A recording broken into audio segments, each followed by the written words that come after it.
പിണ്ണാക്ക് 38. പിണ്ണാക്കിനൊക്കെ എന്താ വില?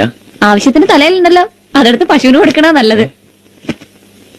അങ്ങനെങ്കിൽ ആ തല കൊണ്ടൊരു പ്രയോജനം ഉണ്ടാവട്ടെ. അമ്മയെ പറ്റിക്കാനുള്ള കള്ളക്കണക്കൊക്കെ എഴുതാ.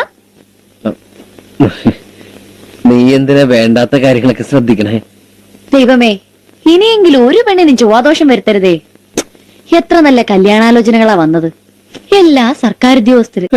എനിക്കിത് വരണം. എന്റെയും ചൊവ്വാദോഷം കൊണ്ടാണല്ലോ ഞാൻ ഇതുപോലെ ഓരോന്ന് കേക്കണത്.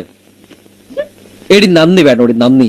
ഈ കിഴക്കേതിൽ സുന്ദരേശൻ വന്നില്ലായിരുന്നെങ്കിൽ നീ ഇപ്പോഴും കൂമ്പടഞ്ഞ തെങ്ങ് പോലെ മൂത്ത് നരച്ച് നിന്നു പോയനെ.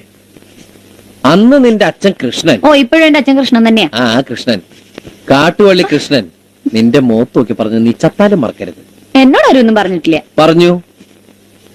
മോളെ രാധാമണി, സുന്ദരേശനെ പോലെ സുന്ദരനും സുശീലനുമായ ഒരു ചെറുപ്പക്കാരനെ നിനക്ക് ഇനി കിട്ടില്ല.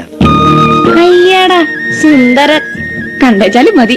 ആ അതെടി ബോറടിക്കും. കല്യാണം കഴിച്ച മാസങ്ങൾ കഴിയുമ്പോഴേക്കും ഭാര്യമാർക്കെല്ലാം ഭർത്താക്കന്മാരെ ബോറടിച്ചു തുടങ്ങും. എന്റെ ചേട്ടൻ ചേട്ടത്തിയമ്മയ്ക്ക് ആഴ്ചയിൽ സാരി മേടിച്ചു കൊടുക്കുന്ന പോലും ആ ബോറടി അങ്ങോട്ട് ഒഴിവാക്കാനാണ്. പിന്നെ ഒരു ആശ്വാസം, നമുക്ക് ആ ബോറടി തുടങ്ങിയിട്ടില്ലല്ലോ.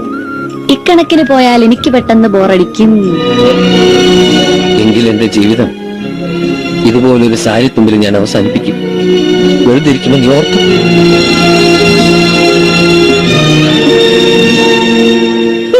വെറുതെ പേടിച്ച ഞാൻ അതിനെ ഒറ്റയ്ക്ക് പോവോ? പോവാണെങ്കിൽ ഞാൻ നിന്നെ കൊണ്ടല്ലേ പോവൂ. എന്റെ മോള് ഇന്നും കൂടെ പരിപ്പെടുത്ത് കഴിക്കും. കണക്കൂട്ടി കഴിഞ്ഞില്ലേ? എന്റെ എല്ലാ കണക്കൂട്ടിലും തെറ്റിക്കൊണ്ടിരിക്കാമേ. കണക്കണക്കിന് പറയുന്നില്ല.